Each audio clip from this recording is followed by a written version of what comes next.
全球紧张局势加剧，亚洲爆发新战事。2月26日，南亚这个火药桶又炸了。阿富汗和巴基斯坦在边境线上爆发了一场全面军事对抗。这次动用的武力层级和波及范围创下了过去5年的最高纪录。阿富汗甚至宣称端了巴基斯坦19个边境哨所。巴基斯坦国防部长更是直接掀桌子，宣布两国进入公开战争状态。随后派出战斗机轰炸阿富汗首都喀布尔。那么双方是怎么打起来的？阿富汗和巴基斯坦到底谁的拳头更硬？这场冲突最后到底该怎么收场？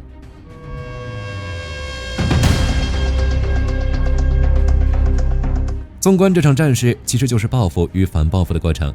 简单来说，巴基斯坦先动了手。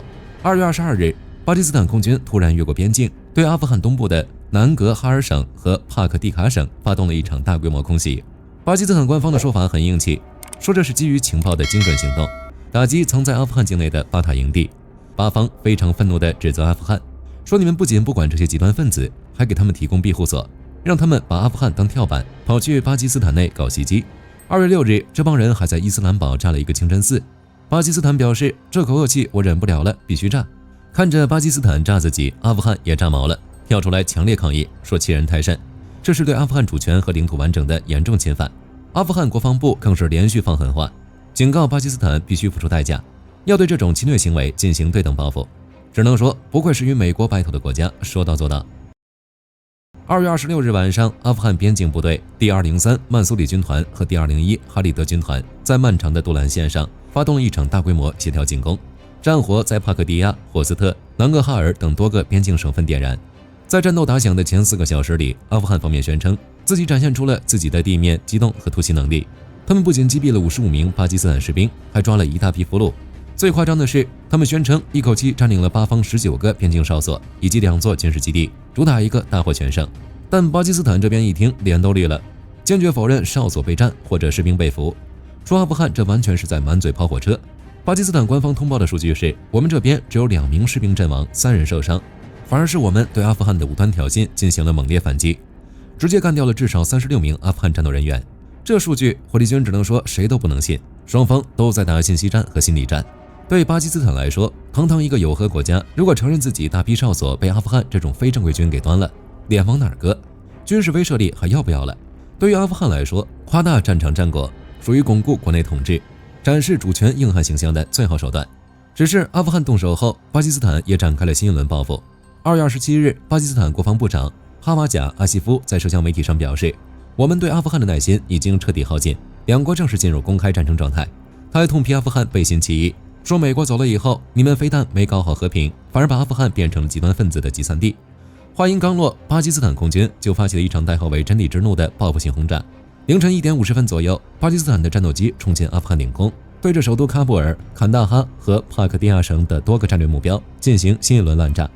虽然阿富汗的防空部队拼死拦截，但基本是螳臂挡车。巴基斯坦方面事后宣称，这次空袭成功摧毁了阿富汗多个指挥中心，一个大型弹药库，直接炸死了133名武装分子，炸伤200多人。双方局势进一步升级。如果大家了解阿富汗与巴基斯坦的关系，就会发现这次冲突并不是偶然，它是两国之间反恐博弈、边境争端以及难民问题长期积累的必然结果。在两国关系上最致命的是巴塔。巴基斯坦天天骂阿富汗，说你们不仅不管这些极端分子，还给他们提供训练基地和武器，让他们天天跑来巴基斯坦搞破坏。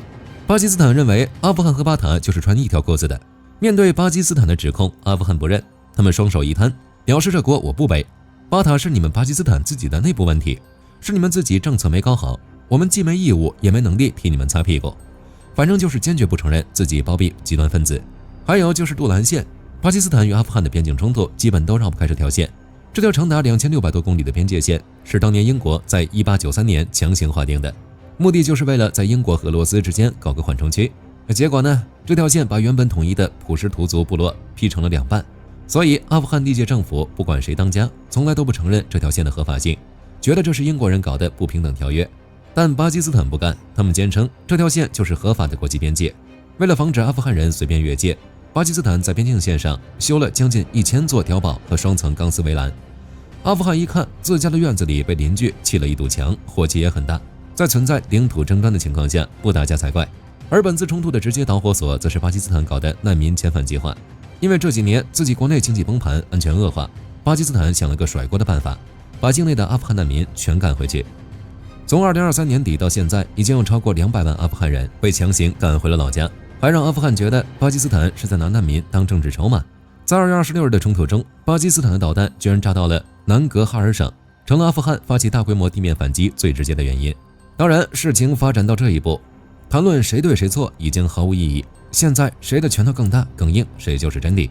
如果真全面开战，火力军只能说，从纸面实力和常规战争角度来看，巴基斯坦绝对是碾压阿富汗，好歹是全球核大国之一，现役部队66万人，空军手里握着 F-16、F-17枭龙、歼10C 这些战机，想炸喀布尔就是一脚油门的事。而且巴基斯坦有完整的军工体系，坦克、无人机、导弹都能自己造，再加上2.5亿的人口基数以及将近100亿美元的国防预算，无论从哪个维度看，巴基斯坦都能把阿富汗按在地上摩擦。但如果真打起来，巴基斯坦也不敢全面进攻，也灭不掉阿富汗。这帮人不跟你讲什么常规战法，他们最擅长的是游击战，毕竟打了几十年，山地伏击、路边炸弹、城市巷战样样精通。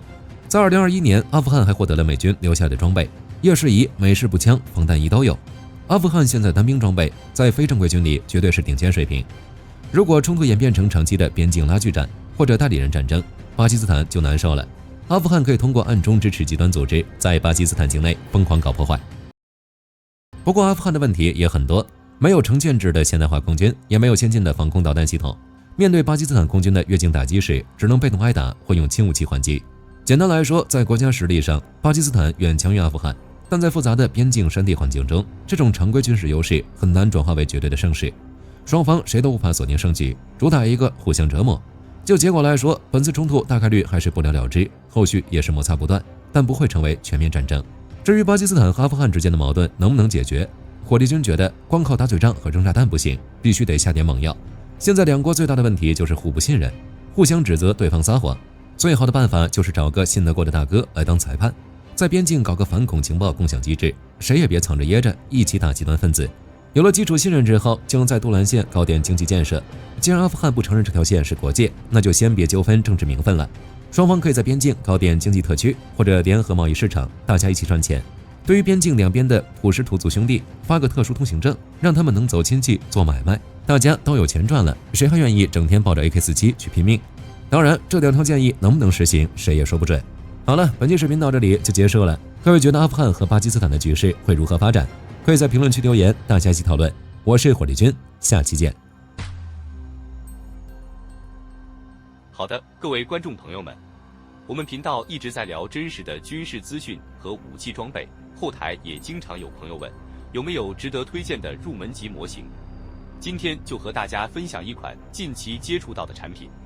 首先，它的外形还原度做得相当不错，比例准确，武器上的一些关键细节和标识也都有体现。材质也说得过去，拿在手上有不错的分量感。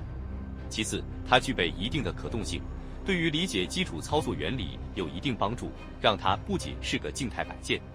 综合它的做工和可玩性来看，价格确实比较亲民。对于想入门模型收藏，或者单纯想在桌上贴一个摆件的朋友来说，是一个性价比很高的选择。商品链接已经给你们上了，感兴趣的朋友可以自行了解。